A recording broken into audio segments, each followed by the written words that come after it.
The biggest iPhone redesign in recent times, with new cameras, bigger batteries, and the vapor chamber cooled A19 Pro. This is the iPhone 17 Pro and 17 Pro Max. I've been testing these for almost a week, and here are my thoughts. Now, the unboxing experience is pretty straightforward. We get the devices. We also have a braided USB Type-C cable.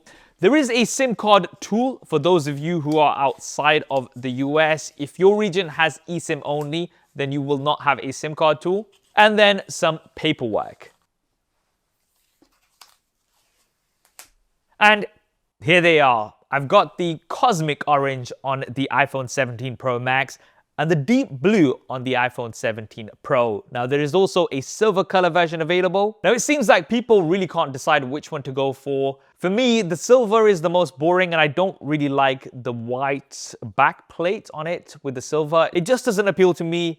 The cosmic orange is the most striking, and if you want something to really stand out and let everybody know that you have the new iPhone 17 Pro Max, that is the one to go for. But my personal favorite from the colors available is the deep blue. I just think it looks quite sleek and elegant. Now, if you ask me, of course, I would have preferred a space black version. And this is what it would have looked like. So Apple, hint, hint, for the iPhone 18 Pro and Pro Max. Now, in terms of the design, it's been very polarizing online. Honestly, I've seen so many people either love it or absolutely hate it. What I will say is that it looks way better in person than it would have done in all of the leaks that you've been seeing to the build-up of the iPhone 17s. And it is starting to grow on me. I guess my favorite thing is that it is a big redesign, because we've had a similar design on the iPhones since, I would say, the iPhone 11, at least till the iPhone 13 when we got the flat sides. Now, granted, we still have the cameras in the same place, but this is quite a big refresh. Now, talking of the design, one of the key changes is that there is no more titanium. So titanium was introduced a couple of years ago. It was supposed to be the new material. Other manufacturers also picked that up, but now Apple have gone back to aluminium, or aluminum if you're in the US. Now, this is an Aluminium Unibody design, and it's supposed to really help with thermals, which we'll be talking about later. Now, of course, it's not a complete unibody. This section here is ceramic shield or glass, and that's because you can't use aluminium to wirelessly charge your smartphone and things like that. There are also some antenna lines around this plateau.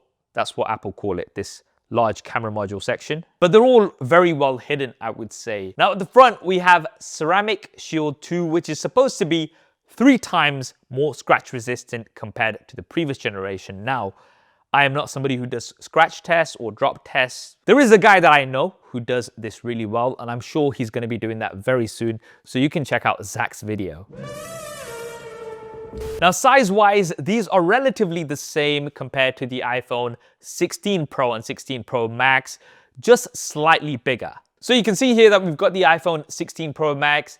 The 17 Pro Max is just about 4 grams heavier.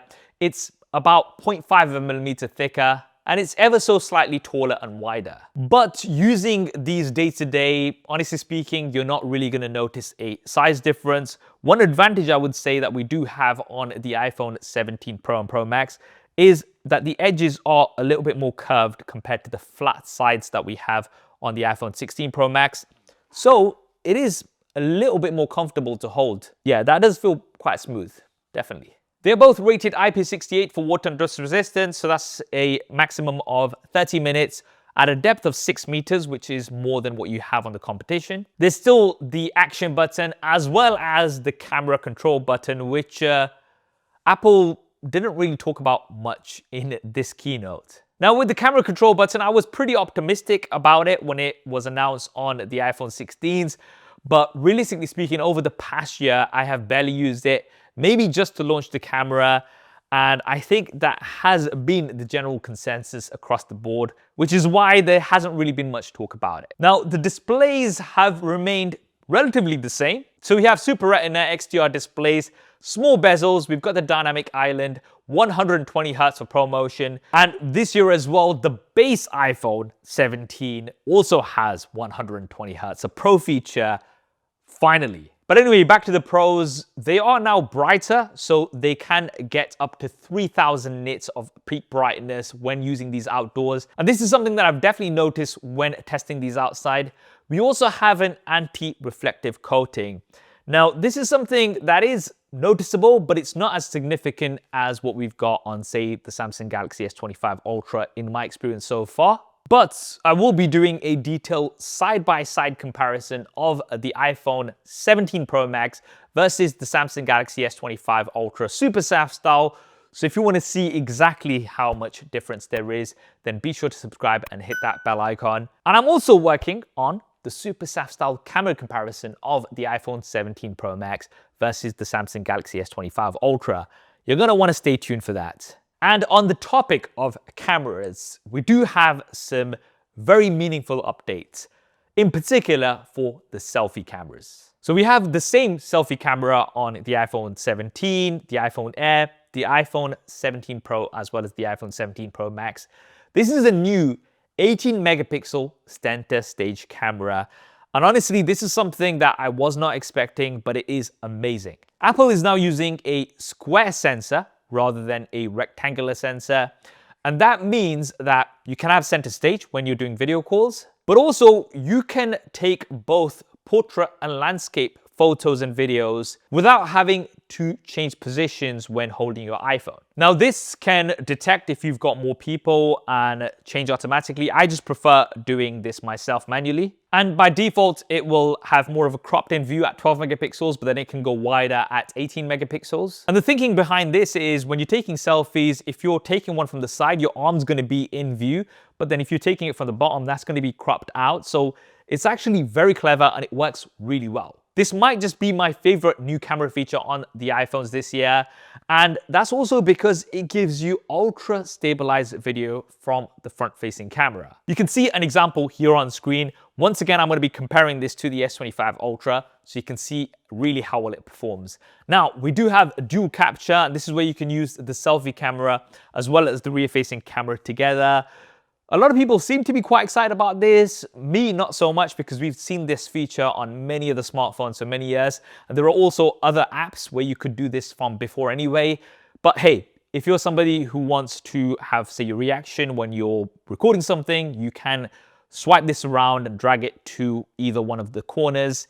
And I guess it's going to be useful for some people. Now let's talk about the rear-facing camera. So we have a triple 48 megapixel Fusion camera system.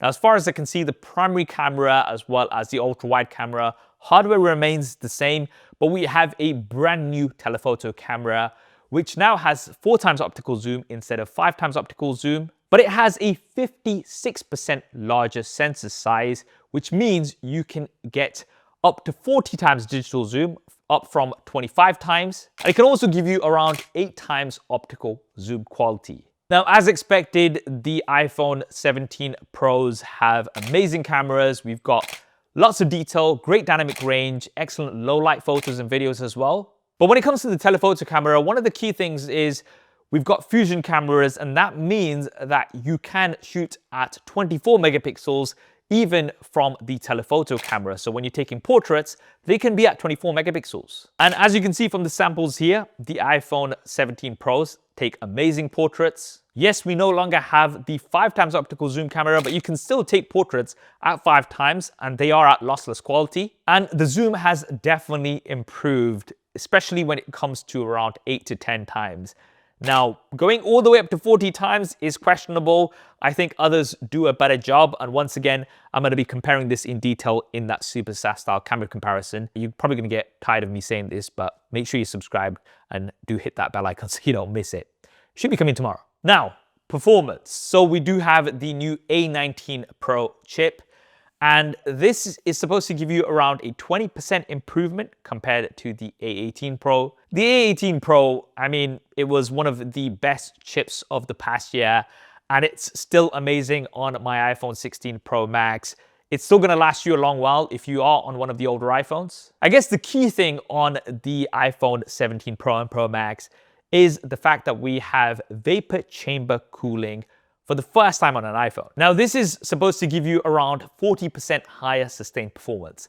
I myself am not a gamer, so it's not something that I've been able to test significantly, but my friend Thunder E from Board at Work is, and he has done a detailed gaming test. I'm going to be leaving that video linked down in the description below for all of you gamers if you want to really see how well that sustained performance is. I guess on the day-to-day, you're not going to have to worry about your phone overheating and the brightness going really low.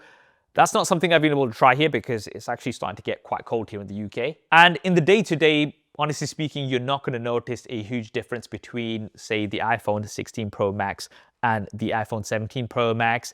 But if you're somebody who's really going to be pushing the device and you want that sustained performance, then this is going to be an advantage. Now, another new thing that we have is the Apple N1 wireless networking chip.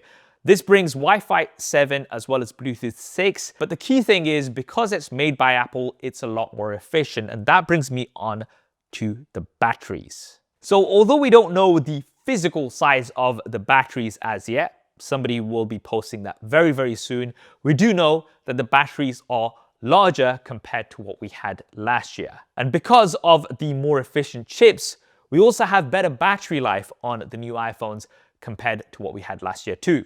Now, how much better is the battery life? Well, it's really hard to quantify, but I would say you're going to get roughly about 10% better battery life on the iPhone 17 Pro and Pro Max compared to the iPhone 16 Pro and Pro Max. Now, I've primarily been using the iPhone 17 Pro Max, and the battery life has been absolutely great. This does have the longest battery life on any iPhone. However, there is a bit of a catch. So, if like me, you are based in the UK, then your phone will have a SIM card tray.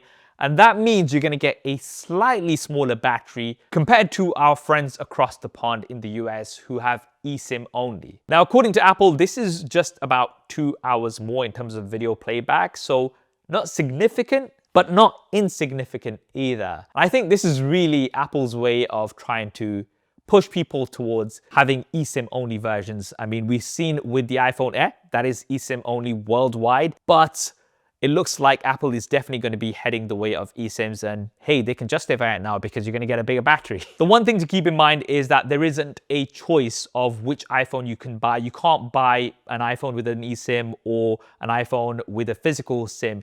It's purely based on your region. So here in the UK, you can only get iPhones with a physical SIM card tray. You can't get an eSIM only version for the iPhone 17 Pro and 17 Pro Max.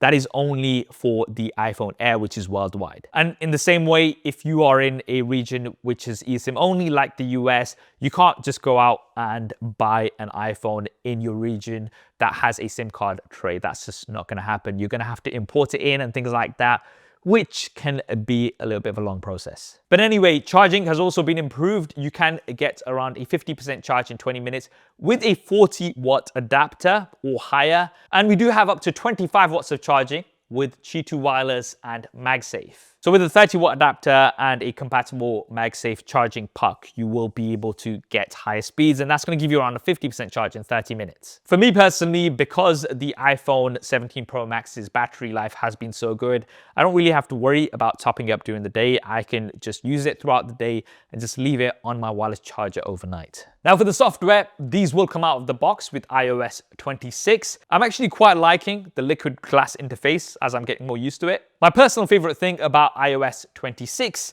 is the camera interface. So this has been completely changed. We only have two simple options and you can expand to get everything else. And from within the camera app, you can change your resolution. You can pick whether you want to shoot in log or standard, HDR or non-HDR. This is probably my favorite thing about iOS 26.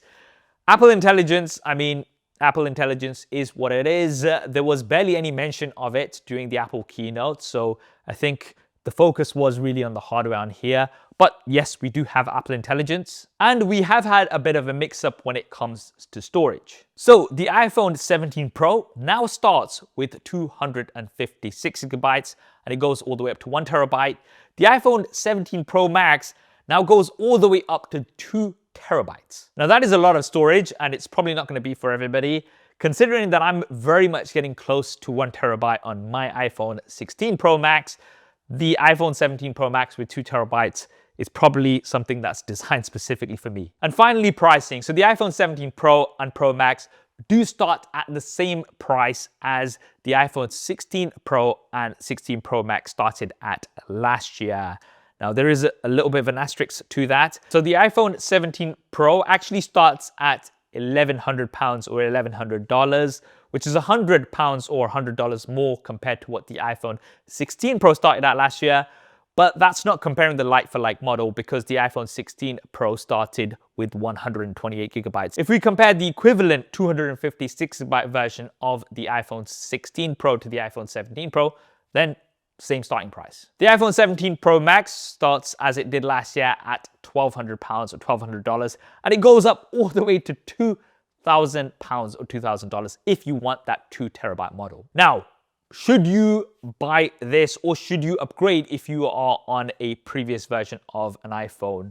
Well, I always say if you are on the last year's model, you don't necessarily need to upgrade. The iPhone 16 Pro and the iPhone 16 Pro Max are still excellent smartphones and they're going to last you a long while. But if you are on an older iPhone or you just want this new design, maybe you absolutely love it, then the iPhone 17 Pro and the iPhone 17 Pro Max are amazing options. And they do offer a compelling package, which I think is going to be very popular. That's what I think anyway. What do you guys think? Drop me a comment below. Let me know your thoughts. Also, let me know what other coverage you'd like to see. Would you like to see the iPhone Air covered in more detail? Of course, there will be all of the SuperSaf style comparisons coming very soon. Be sure to subscribe and hit that bell icon if you haven't already. I hope you enjoyed this video and found it useful. If you did, then do smash that like button for me. Thanks for watching. This is Saf on SuperSaf TV, and I'll see you next time.